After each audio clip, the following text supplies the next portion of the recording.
అసలు ఈ విషయం మీకు తెలుసా? ప్రపంచవ్యాప్తంగా ప్రతి 8 మంది పురుషులలో ఒకరికి ప్రోస్టేట్ క్యాన్సర్ వచ్చే ప్రమాదముంది. భారతదేశంలో అయితే ఈ వ్యాధి వేగంగా పెరుగుతుంది.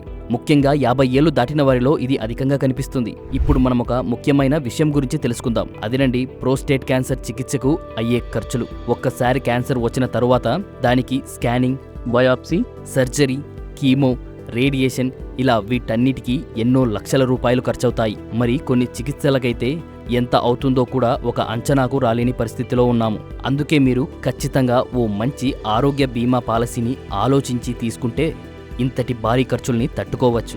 ప్రత్యేకంగా క్యాన్సర్ కవరేజ్ ఉన్న పాలసీలను ఎంచుకొని తీసుకోవడం చాలా ముఖ్యం. సకాలంలో మన శరీర మార్పులను గమనించి స్క్రీనింగ్ చేయించుకోవడం, ఒక ఆరోగ్య బీమా తీసుకోవడం ఇవే మీ ప్రాణాలను కాపాడే పరిష్కార మార్గాలు. మీరు మీ కుటుంబ సభ్యుల భవిష్యత్తు కోసం ఇప్పుడే ఆరోగ్య బీమా తీసుకోండి. క్యాన్సర్ పోరాటంలో అన్నిటికీ సిద్ధంగా ఉంటేనే విజయం సాధించవచ్చు. మరి మీకు ఆరోగ్య బీమా ఉందో లేదో కామెంట్లో చెప్పండి. ఈ వీడియో మీకు నచ్చినట్లయితే వీడియోని లైక్ అండ్ షేర్ చేసి మన ఛానల్ని సబ్స్క్రైబ్ చేసుకోవడం మాత్రం మర్చిపోకండి. Thank you.